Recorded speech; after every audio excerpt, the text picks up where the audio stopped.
Si le tuvieras que explicar a alguien qué es un mercado, por un lado, y qué es el MAP, por otro, ¿cómo lo explicarías? Yo creo que el mercado tiene que ver, digamos, con algo casi genético de las personas, que es la transaccionalidad de los bienes, de los activos de cualquier tipo.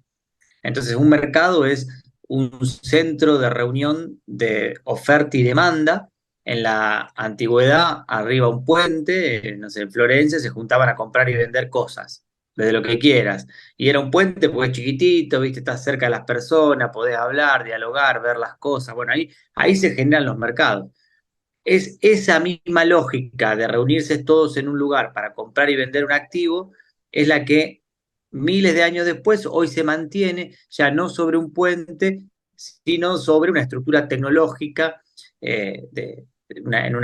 siempre en una plataforma fintech muy sofisticada, pero no es más que eso, digamos, la reunión de compradores y vendedores. Esto es, esto es La Inquietud con Garrett Edwards. El lugar donde hay más preguntas que certezas.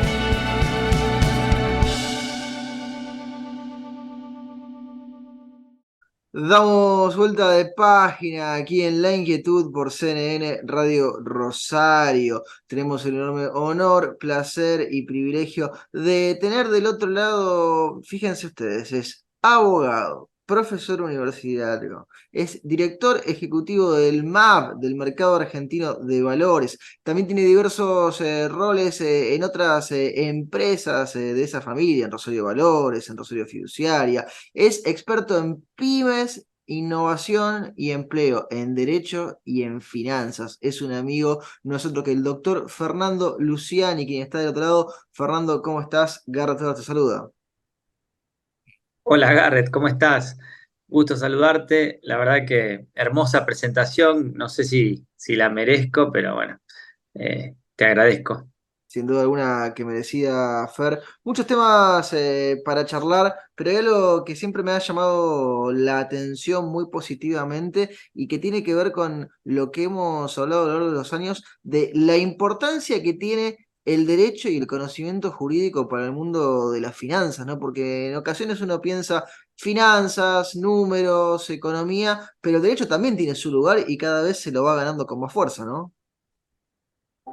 Así es, sí, sí. Yo creo, mirá que todo el ecosistema de compañías financieras de la ciudad de Rosario, encabezadas por la Bolsa, por el mercado argentino de valores, eh, fueron muy pioneras en incorporar siempre el recurso legal, jurídico, en el diseño y el análisis de sus gestiones, no solo estratégicas, sino también diarias. El rol mío, de alguna manera, como director de alguna de las empresas del grupo, tiene que ver también con eso.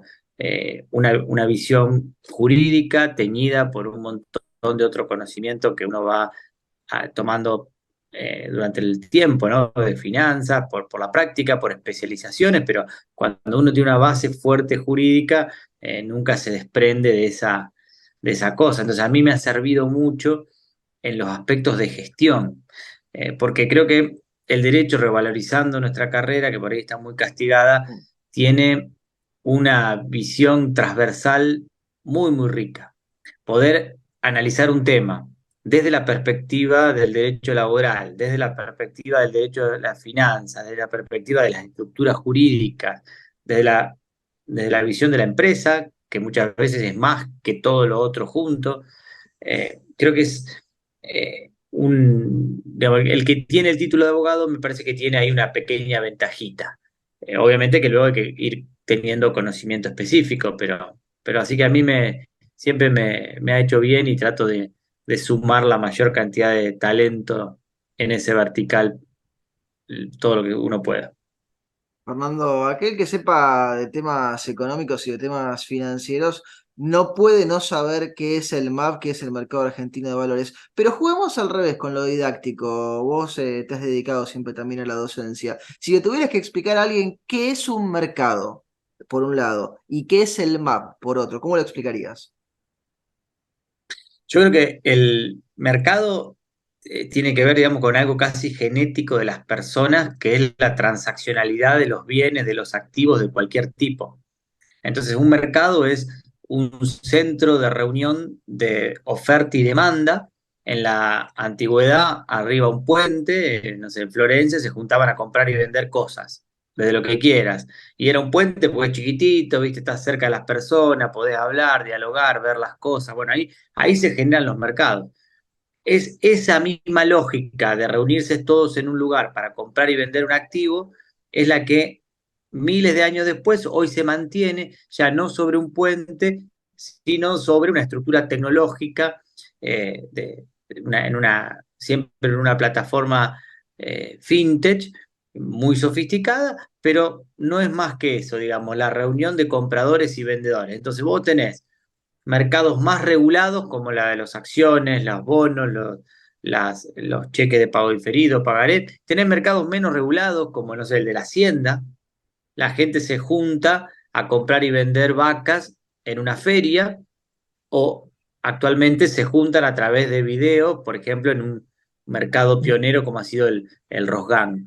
Entonces, el mercado es digamos, un instrumento que protege la formación de precios, eh, y la formación de precios se protege a partir de reunir muchas personas que quieren comprar y muchas personas que quieren vender un activo. Eso es en particular un mercado, y vos lo encontrás de oro, de soja, de trigo, de maíz, de acciones, de bonos, de Bitcoin, de gas, de petróleo.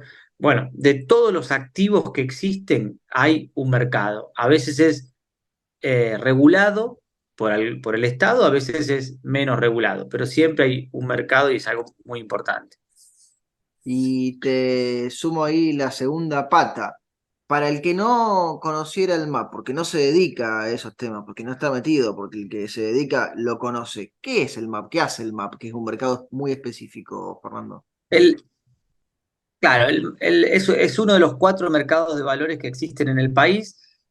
MAP tiene la especialización de todo el sector del factoring, es decir, que nuestro principal objeto de negociación son cheques, facturas, pagarés, cauciones, pero principalmente esos 3 productos son un tridente que eh, forman parte del corazón o de la columna vertebral de la estructura de financiamiento de las compañías en Argentina. Entonces, se transacciona todo ese crédito privado, donde hay empresas, fondos particulares que invierten comprando un cheque, un pagaré o una factura, y del otro lado una compañía que se financia. Principalmente son pymes y también empresas grandes. Se decías muchas cosas, Fernando, ahí retomo una, porque hablaste del mundo fintech y recién hablabas de cheques, facturas, pagarés. Uno podría decir el futuro es despapelizado, pero el presente ya es despapelizado, ¿no, Fernando? Sin dudas. Hoy el 98% de todo lo que se negocia en MAP es un activo nativo digital, es decir, que nace, circula y muere en un bit. Cuando yo empecé a estudiar Derecho, bueno, cuando vos también Sí, seguramente, sí. había una materia que se llamaba papeles de comercio, por ejemplo. No hay nada más claro que un papel, que era un cheque, que se firma de puño y letra. Bueno, Y los tenías que después se completar a llamaron, mano para aprender qué aspecto tenían y demás. compras un talonario si querés, bueno, toda una cosa que hoy suena bizantina porque el cheque se hace desde el home banking con un par de clics.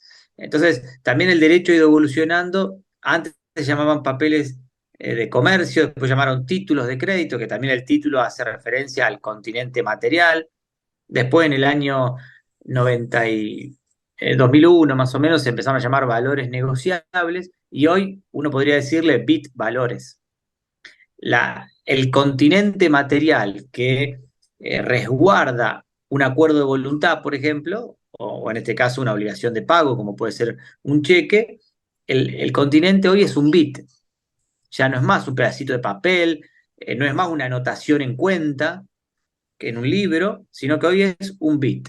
De ahí a que eso sea un blockchain o cualquier tecnología similar, estamos a un pasito, ¿no? Esto a título individual, Fernando, imagino que ayuda a evitar un montón de discusiones jurídicas que se daban en otras épocas, ¿no? Porque digo, cuando vos te dedicabas a litigar, cuando recién te recibías, con esto de los papeles debía ser mucho más común que la gente tuviera problemáticas legales de tener que ir a reclamar con el papelito, que con la firmita, que con esto, que con aquello. Sin dudas.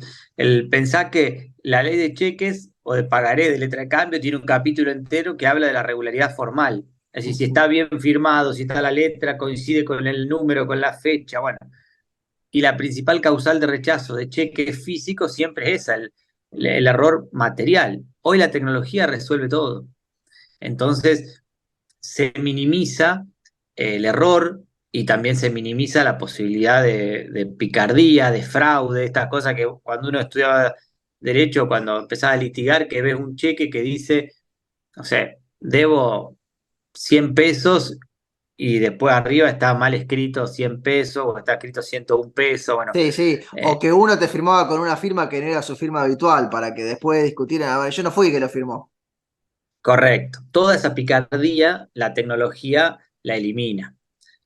Había tres endosos en la ley de cheque, o sea, vos podías transferir un cheque dos veces o tres si lo ibas a negociar en los mercados.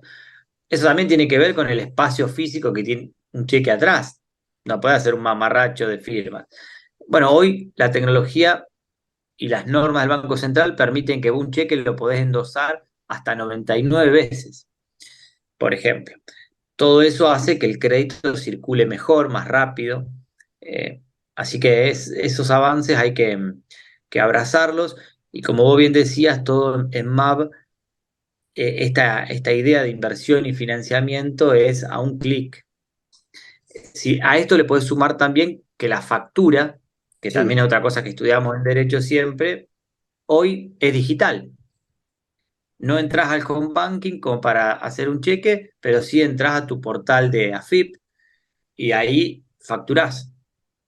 Esa factura se la envías a quien corresponda a la mañana. Si la otra parte tiene buena voluntad, o te paga con una transferencia o te envía un cheque y ese cheque lo descontaste en el MAB al mediodía y con otro clic tenés la plata en tu cuenta. Entonces, también esa idea de que el tiempo es dinero se materializa muy claramente con la tecnología.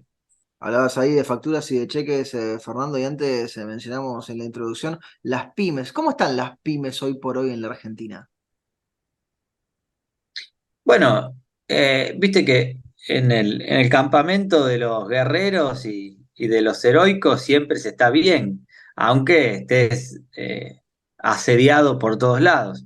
Yo creo que eso es lo que les pasa a las empresas argentinas. Son, digamos, entidades heroicas que desarrollan tareas titánicas en el día a día, algunos con mayor eficiencia, otras con un poco menos, pero todos eh, ahí luchándola.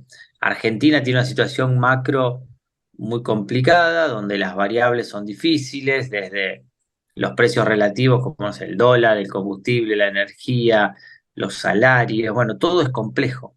Ni hablar, bueno, lo que todos sabemos de la inflación. Entonces, esa, esas variables influyen sobre el core de negocios de una compañía pyme de manera muy negativa, porque la desestabilizan, la hacen imprevisible. Entonces, las empresas pymes en concreto en Argentina atraviesan hoy un momento de turbulencia grande. Así todo, bueno, a algunas le van mucho mejor, a otras le van un poco peor. Eh, Creo que los desafíos de nuestro país pasan por estabilizar esas grandes cadenas de producción que son las empresas, en particular las pymes, que generan más del 70% del empleo en nuestro país. Entonces, eh, creo que ahí la política pública tiene que tratar de ponerle una ficha fuerte. Nosotros como MAV acompañamos, pero somos solamente una partecita chiquita Claro. para aquella pyme que hace la tarea y está atenta al financiamiento. Nosotros prestamos un muy buen servicio y las ayudamos, pero bueno, no todas lo hacen, ¿no?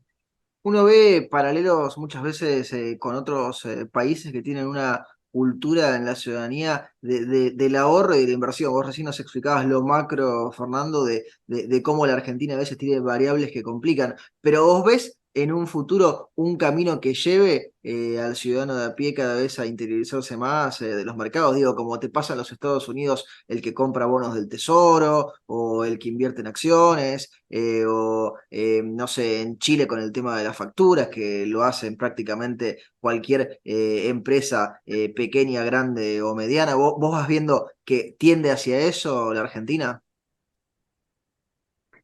Bueno, yo creo que sí, que el sector privado tiende cada día más a profesionalizarse y la profesionalización trae naturalmente consigo esta idea de que el financiamiento de mi capital de trabajo y de mi inversión es un capítulo central, pero también es importante, o igual de importante, la inversión constante de mis excedentes, que son las dos caras de la moneda, o sea, financiamiento e inversión. Muchas veces las empresas no nos damos cuenta, pero un día nos falta plata, al otro día nos entró la cobranza, nos sobra. Mm. Entonces, manejar ese cash flow es muy importante. Nosotros difundimos mucho esto, vemos que cada día más empresas pymes lo adoptan como una cuestión estructural.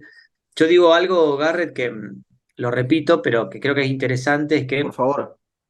en Argentina la mayoría de las empresas entiende que el financiamiento es el remedio a un problema. Y esa es la base de la baja inclusión financiera que tenemos, porque el financiamiento no es un remedio, sino que es una herramienta para el desarrollo, una herramienta para crecer. Entonces, si vos tenés una visión de que vas a pensar en cómo financiarte cuando tenés un problema, cuando no podés pagar los sueldos, cuando no podés recomponer el stock, ya está mal. Llegaste tarde, cuando vas al médico, difícilmente te vayas sin algo de dolor o o sin algún diagnóstico Sí, sí, negativo. negativo. Entonces, claro, en cambio, si yo considero que el financiamiento es una herramienta, me adelanto, lo incorporo como una pauta de gestión cotidiana. A principio de año, cuando diseño qué voy a hacer durante los 12 meses, también diseño cómo me voy a financiar. Entonces, tengo una perspectiva bien profesionalizada. Puedo, sobre todo, estar en posición de elegir. Mira, lo que le pasa a las pymes argentinas es que la mayoría no está en posición de elegir. Mm. Entonces, cuando tiene una urgencia, se financia con lo que encuentra. A veces puede ser que sea bueno, a veces no. Entonces, lo interesante es difundir esta idea de que a partir de la profesionalización, de la inclusión financiera, las personas, las pymes, las grandes empresas, tenemos que dotarnos de esta posibilidad de elegir cómo financiarnos, en qué momento, eligiendo la mejor tasa. Puede ser que esa tasa a lo mejor esté en el mercado o que esté en el banco, en la cooperativa, en cualquier lugar que la empresa se sienta cómoda, no necesariamente en uno. La clave es que la pyme tenga la posibilidad de elegir esa tasa cuando la necesita. Me parece muy interesante eso que decías ahí, Fernando. Te llevo por el campo de lo profesional y de lo personal. En estos años, ¿sí? Un recuerdo que te haya quedado positivo, que te acompañe a lo largo del tiempo. A nivel profesional, la verdad que mucho, yo empecé a trabajar en el MAB y éramos 12 personas. Hoy eh, somos casi 160, entonces eh, me quedaron muchos amigos y pude sumar también muchísimos nuevos. Eh, Eso tiene que ver con el crecimiento de la compañía y del grupo. Y después también me quedan cosas muy interesantes como proyectos de inversión que se han hecho que transformaron pueblos y ciudades. Yo recuerdo un par de compañías que empezaron a negociar cheques, hicieron fideicomisos, obligaciones negociables. Si vos mirás el Google Maps de hace 20 años atrás, era una empresita, un galpón y un descampado. Hoy mirás ese mismo Google Maps y es el galpón, otro galpón, tanque, autos. Esta idea de que las finanzas, aunque parezca frívolo, no quiero ser romántico en tu programa, No, ¿no? no, no, Pero pero no, pero las finanzas, la imagen es impresionante, digo, porque yo no lo había pensado, el antes y el después con el Google Maps, e imagino que debe ser impactante en muchos casos. sí, Sí, yo tengo un par de slides que lo muestro y es muy impactante. Pero la cuestión está romántica, es decir, que las finanzas en algún punto tienen capacidad de transformar la realidad de las personas, la vida concreta de ese pueblo y de esa ciudad lo transforma. O sea, el proceso virtuoso, eh, muchas veces cuando hablamos de finanzas se ve algo frívolo. A mí lo que me ha tocado siempre en materia de finanzas no tiene que ver con cuestiones especulativas, sino muy concretas, muy reales, donde se transforma, reitero, la realidad de un pueblo, de una ciudad. Esa imagen, respondiendo ahí a tu consigna, siempre la guardo con cariño. La última pregunta, Fernando, se la hacemos absolutamente a todos nuestros entrevistados porque el programa se llama La Inquietud y el nombre es un juego de palabras. ¿Qué inquieta a Fernando Luciani? Me inquieta el futuro y un montón de pelotitas en el aire que uno como padre de familia tiene, ¿no es cierto? Que eso van desde la leche de los nenes, la escuela, su educación, la seguridad. Entonces, eh, la respuesta es muy mundana, pero la podés, si querés, llevar a la macro. Y entonces, la inestabilidad por ahí que tiene nuestro país se refleja en mi caso y en el de seguramente todos los padres y madres de Argentina, esta inseguridad respecto del futuro, que por más que la trabajemos perfecto, seamos buenas personas, metamos nuestro empeño, hay cuestiones que nos exceden, que son estructurales, que no podemos manejar. Y entonces, bueno, cuando uno no puede manejar algo, genera esa inquietud que vos decís, bueno, uno a la noche racionaliza un poco los ejes, trata de pensar y bueno, siempre la respuesta concreta es aferrarte a lo que uno hace bien y al trabajo cotidiano para lograr algo de tranquilidad, pero bueno, creo que cuando uno tiene hijos chicos como yo, es muy difícil responder esa pregunta y no pensar en los nenes. Te la puedo hacer si querés más técnica o más, si querés profesional, pero la verdad pasa por ahí. Fernando, te agradecemos muchísimo el tiempo que te has tomado para charlar con nosotros y con nuestra audiencia y te mandamos un fuerte, fuerte abrazo. Gracias, Garrett. El abrazo para mí es, digamos, una de las cosas más importantes, así que te lo retribuyo. Lo teníamos al doctor Fernando Luciani, aquí en La Inquietud, por CNN Radio Rosario. Esto fue La Inquietud con Garrett Edwards. Síguenos en redes sociales y en www.edwards.com.ar.